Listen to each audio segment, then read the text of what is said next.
আপনার সোশ্যাল মিডিয়াতে একটি পোস্ট দিয়েছেন, সেটি অনেকটা এরকম যে যেখানে আপনি প্রশ্ন তুলেছেন যে 15 বছর ধরে বেগম জিয়া যখন ফেসিস্ট হাসিনার জুলুমের শিকার হচ্ছিলেন তখন ছাত্রদল আসলে কি কাজে লেগেছে, ছাত্র মানে আওয়ামী লীগের বিপক্ষে কোনো বড় আন্দোলন করতে কাজে লেগেছে কিনা, সরকারকে নাড়া দিতে পারবে এমন কোনো আন্দোলন করতে কাজে লেগেছে কিনা।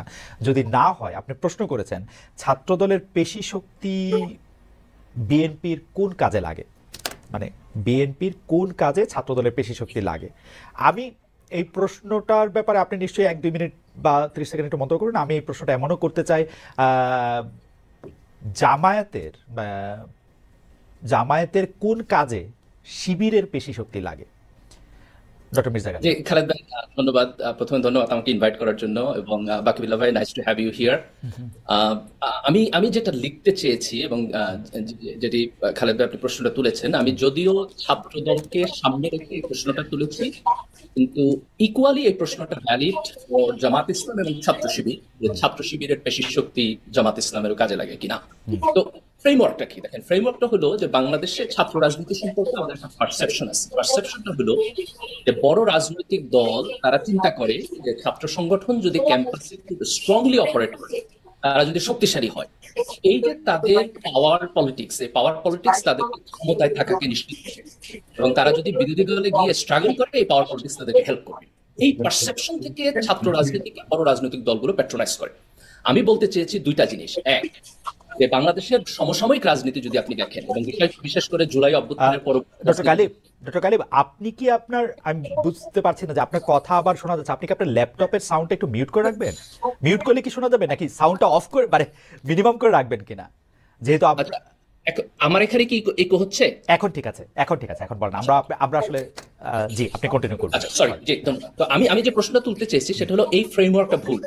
এই ফ্রেমওয়ার্কটা ভুল, তার আমি তিনটা পয়েন্ট বলবো। একটা এক্সাম্পল হলো যেটা আমি ছাত্র দলকে বলছি, যে দেখেন, যখন বিএনপি বিরোধী দলে ছিল, আওয়ামী লীগ যখন অপারেশন করছে, তখন ছাত্র দলের পেশি শক্তি দিয়ে আপনি অপারেশন ওভারকাম করতে পারেন নাই। ইকুয়ালি এটা ট্রু ছাত্র শিবিরের জন্য, যে জামাতের নেতাদেরকে যখন আওয়ামী লীগ ফাঁসি দিচ্ছে অন্যায় বিচারের মধ্য দিয়ে, শিবির সেটাকে সেই অপারেশনের এগেনস্টে দাঁড়ায় কিছু করতে পারে নাই। বরং এই গণ অভ্যুত্থান তখনই সম্ভব হয়েছে তখন জনগণের একটা বিশাল অংশ রাস্তায় এই ফ্যাসিজমের বিপক্ষে এসে দাঁড়িয়েছে, তখন আপনি সফলতা দেখেছেন। That's point number one. Point number two হলো যে আমরা একটা চেঞ্জের মধ্য দিয়ে গিয়েছি। সেই চেঞ্জটা কি? সেই চেঞ্জটা হলো যে এখন সোশ্যাল মিডিয়া অত্যন্ত আপনার অ্যাক্টিভ, লোকের একজন আরেকজনের সাথে কানেক্ট করে সোশ্যাল মিডিয়ার মধ্য দিয়ে, এবং একটা ডিফারেন্ট স্পেস তৈরি হয়েছে। তরুণ প্রজন্ম এখন সারা দুনিয়ার যে কনসাস তার সাথে কানেক্টেড, তারা এখন আপনার সেগ্রেগেটেড না। তো এই যে একটা কমন আন্ডারস্ট্যান্ডিং তৈরি হইতেছে, অল্টারনেটিভ মিডিয়া তৈরি হইতেছে, একটা ডিফারেন্ট পাওয়ার। আপনি যদি এখন মনে করেন যে আমি ঢাকা বিশ্ববিদ্যালয়, চিটাগাং অথবা রাজশাহীতে আমার মাসল পাওয়ার থাকলে আমি রাজনীতিতে ভালো করব, এই ফ্রেমওয়ার্ক চেঞ্জ হয়ে গেছে। কাজে রাজনৈতিক দলগুলোর এখন চিন্তা করা উচিত যে ছাত্র রাজনীতিকে আমি মডিফাই করবো। বিএনপির চিন্তা করা উচিত যে ছাত্রদল আগে যেভাবে রাজনীতি করছে সেভাবে রাজনীতি করা উচিত না। রাইট। জামাতের চিন্তা করা উচিত শিবির আগে যেভাবে রাজনীতি করছে সেভাবে রাজনীতি করা উচিত না।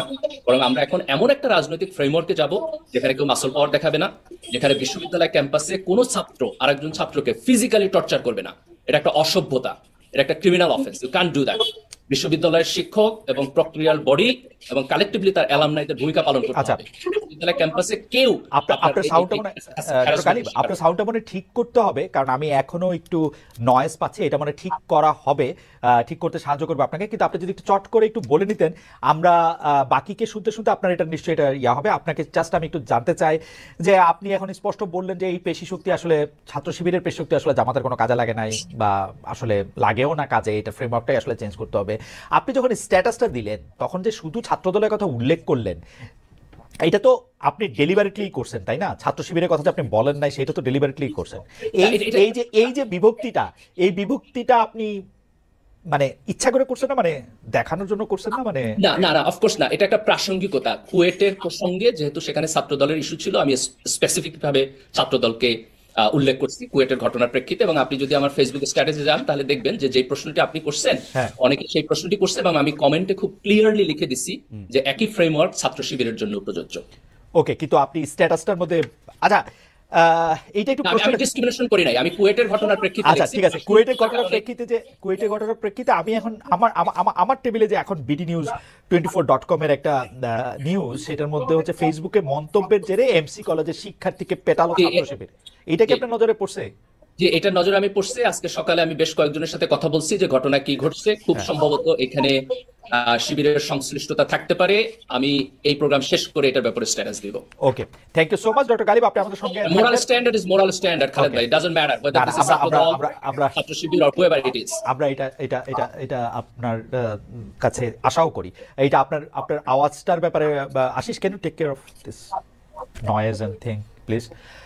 অ্যান্ড যারা বাকি বিল্লা, আমি যে বিষয়ে আসলে আপনার কাছে প্রশ্ন করতে চাই, আপনি দেখবেন জুলাই আগস্টের মধ্যে একটা গণ অভ্যুত্থান বা চলমান আন্দোলন মানে যেইভাবেই আমরা ব্যাপারটাকে সংজ্ঞায়ন করি না কেন, আহ, আমরা এখন দেখতে পাচ্ছি যে এইটার ক্রেডিটটা আসলে কার, কে আসলে সবচেয়ে বেশি করছে, এটা আসলে শিবিরই পুরোটা করছে কিনা, নাকি শিবির কিছুই করে নাই, ছাত্রদল বা অন্য দলগুলি ছিল কিনা, বাম সংগঠনগুলি এটার মধ্যে কোনো রকম কোনো ভূমিকা রাখছে কিনা।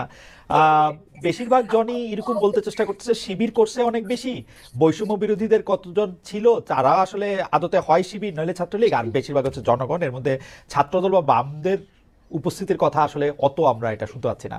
আপনি ব্যাপারটা এখন আসলে কেমন দেখেন, যে আপনিও আসলে সোশ্যাল মিডিয়াতে খুব সক্রিয়, বারবার আপনাকে বলতে হচ্ছে যে ক্রেডিট নেয়ার ব্যাপারটা নিয়ে, কখনো এটা কখনো সেইটা, আপনি কেমন দেখছেন এটা জনাব বাকিবিল্লাহ? আচ্ছা, প্রথমে যেটা বলি সেটা হচ্ছে আমরা আমি জুলাই মুভমেন্টে আমি এবং আমাদের কালচারাল এবং পলিটিক্যাল পেরিফেরির একটা বড় অংশই খুবই সক্রিয় ছিলাম, এবং সেটা আসলে ক্রেডিট দাবি করার দরকার নাই বলে আমি মনে করি। এখানে বিশেষত কারফিউ যখন দেয়া হলো, যখন মোটামুটি এইখানকার যেই কেন্দ্রস্থ যেই স্পেসটা, প্রেস ক্লাব, শহীদ মিনার এবং সমন্বয়করা এক ধরনের মিসকমিউনিকেশনের মধ্যে আছেন, নিজেদের মধ্যে যোগাযোগ এবং সবকিছু মিলায় আমার মনে হয় যে এটা খুব গুরুত্বপূর্ণ। কারফিউর মধ্যে প্রথম গানের মিছিল, যেটা বামপন্থী 31টা সাংস্কৃতিক সংগঠন তারা সেটা অ্যারেঞ্জ করে। এরপর নূর হোসেন স্কোয়ার থেকে যেই পদযাত্রা ছিল, যেই পদযাত্রা যেতে দেওয়া হয় নাই বাহাদুর শাহ পার্ক, কিন্তু খুব সিগনিফিকেন্ট যে ঢাকা শহরের যেই কালচারাল পেরিফেরি, সংস্কৃতি কর্মীরা, শিল্পীরা, নাট্যকর্মীরা, পেশাদার আর্টিস্টরা, ঢাকা শহরের যে 1,500-2,000 মধ্যবিত্ত নূর হোসেন স্কোয়ারে সেদিন হাজির হন বামপন্থী সাংস্কৃতিক সংগঠনগুলির কর্মীদের ডাকে, ওইটা দ্রোহযাত্রার প্রেক্ষাপটটা তৈরি করে। এবং দ্রোহযাত্রার প্রেক্ষাপটটা 3 তারিখে শহীদ মিনারে নাহিদের মুখ থেকে আমরা যে এক দফা শুনি, সেই প্রেক্ষাপটটা তৈরি করে। এটার ক্রেডিট নেয়ার পলিটিক্সটা কেন করি নাই সেটা আমি একটু বলি। কারণ জুলাইয়ের মূল হিরো আসলে জনতা, রামপুরা বাড্ডার জনতা, যাত্রাবাড়ির জনতা, উত্তরার জনতা, মোহাম্মদপুরের জনতা। কিন্তু ক্রাইসিসটা হয়েছে এই যে লাখ লাখ জনতা, তার আসলে কোনো পলিটিক্যাল গোষ্ঠী নাই ক্লেম করার মতো তার পক্ষে। এই যে অভিভাবক, সাধারণ মানুষ, মা, এবং আমি এই এক জনতা বলতে আমি যার কথা বলতেছি, যে কারণে আমরা ছাত্র জনতার আন্দোলন বলতেছি, কিন্তু এখানে বিএনপি তার যারা মারা গেছে, এখানে বামপন্থী ছাত্র কর্মীরাও মারা গেছে, ছাত্র ইউনিয়নের একজন মারা গেছে, ছাত্র ফেডারেশনের শাকিল মারা গেছে। কিন্তু আমি আসলে কৃতিত্বটা পলিটিক্যাল গোষ্ঠীর চেয়ে অনেক বেশি জুলাইয়ের জনতাকে দেই, যে কারণে আমরা কিন্তু জনাব বাকিবিল্লাহ, এটা ছোট ছোট করে, আপনি মারা গেছে বলতে গিয়ে যাদের কথা মনে করেন, আপনি কি শিবিরের কথা, ছাত্রদলের কথা ইচ্ছে করে বাদ রাখলে? না না না না, বাদ রাখলাম না। কারণ তারা আসলে আমি ধরেই নিচ্ছি যে তারা ক্লেইমের জায়গায় আমাদের চেয়ে অনেক আগায় আছে এইখানে।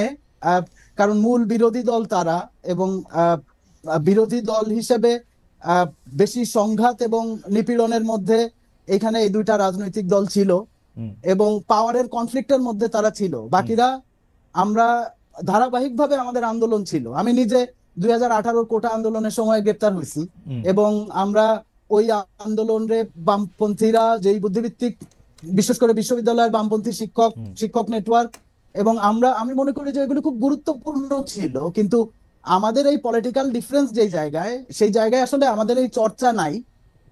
কিন্তু আলাদা করে আমি যেটা বলতে চাইতেছি যে ক্রেডিট নেয়ার পলিটিক্সটা যেহেতু আমরা করি নাই বা করার দরকার মনে করি নাই, কারণ এগুলি আসলে ইতিহাসের একদম অমোঘ অংশ। এটা এমন না যে কেউ মনে করলো যে এই ইতিহাস থেকে আমাদেরকে ছিটকে ফেলে দিতে পারবে, সেটা অসম্ভব।